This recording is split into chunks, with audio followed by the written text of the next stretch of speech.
Back in September, our very own Pierre LeBrun poured fuel on the fire of the Sidney Crosby trade rumors when he told Pierre he gets why there's all the trade talk. Time now to revisit that situation with the guy who kicked that hornet's nest, Pierre LeBrun. Pierre, when you asked Sid about getting moved out of Pittsburgh before the start of the season, it was all because we figured the Pens would be brutal and not make the playoffs. But what's the Pens talk now that Sid and his teammates are challenging for top spot in the East? Well, and in fact, if you go back to, his comments in September at that Vegas player media tour, one of the important things that Crosby said was that he understands why there's white noise about his future when the team keeps missing the playoffs. Well, guess what?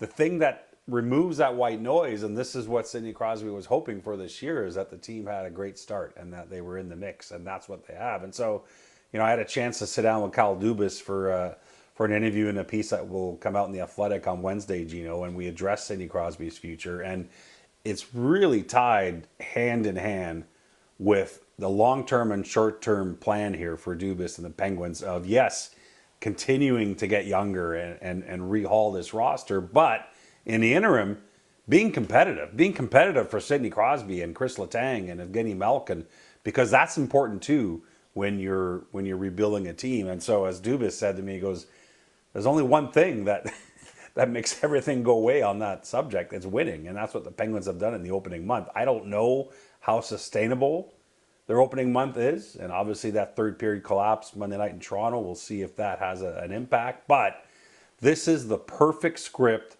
the perfect recipe for all that trade talk to go away as far as media speculation when it comes to Sidney Crosby. It's the Penguins being in the mix. That was the plan, and right now that plan is working for Kyle Dubas and Sidney Crosby.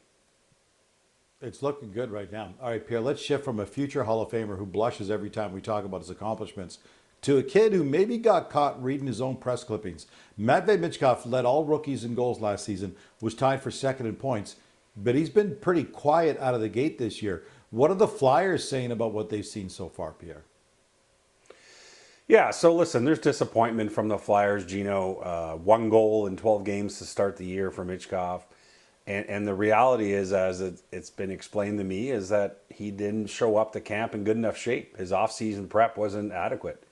And now he's behind the 8 ball and working his way back. And he is working. I mean, there's a lot of credit to the kid here. He's doing all he can to get back to the level he needs to be. But what you've seen this year in his uneven play is too many turnovers, not enough separation in terms of his skating and getting away from the opposition.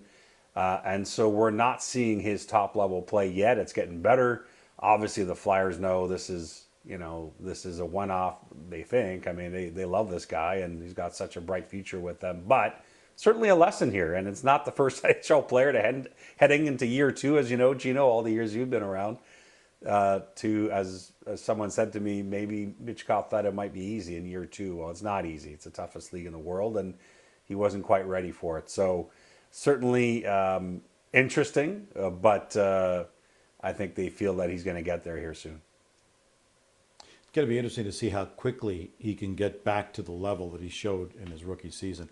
Pierre, we're just over 3 months to puck drop of the Winter Olympics, and there's some serious work going on behind the scenes in preparation for the December 31st date when the rosters are going to be announced. Pierre, what are you hearing from some of the coaching staff or some of the guys helping to prepare this team? Right, and just a reminder, Gino, as you mentioned, Team Canada's management group led by Doug Armstrong is meeting next week in Toronto ahead of the NHL GM meetings the next day. And at that GM's meeting, as I've reported before, they plan to cut down their list. They want to work with a more manageable number heading into the final 6 weeks before that December 31st deadline to name the full roster. But, I wrote a story this week on Ryan Getzlaf, who, kind of under the radar has a pretty unique role in that Olympic Team Canada management staff. His official title is player relations advisor, but as Getzlaf explained to me, that role, which was created ahead of 4 Nations last year, Gino, has really evolved. And really Getzlaf's job, as he explained it, is, he's an advisor to Doug Armstrong in the sense that he's trying to tell the management group the players that he feels that under the most immense pressure will fit the best in that Team Canada dressing room for the Milan Olympics. And of course, he should know, twice an Olympic gold medal champion as part of the 2010, 2014 Canadian men's Olympic teams. And so that's the role that Getzlaf has now within that Team Canada construct. And it's a delicate conversation, right? Which guys that he thinks can actually handle this heading into Milan. There's so many players on the bubble, and they got tough decisions to make here soon. So all to say this, that Ryan Getzlaf, yes, one day I think would like to work in an NHL front office. This is where his mind is at. He's learning the craft here in his player retirement, and this is a great experience.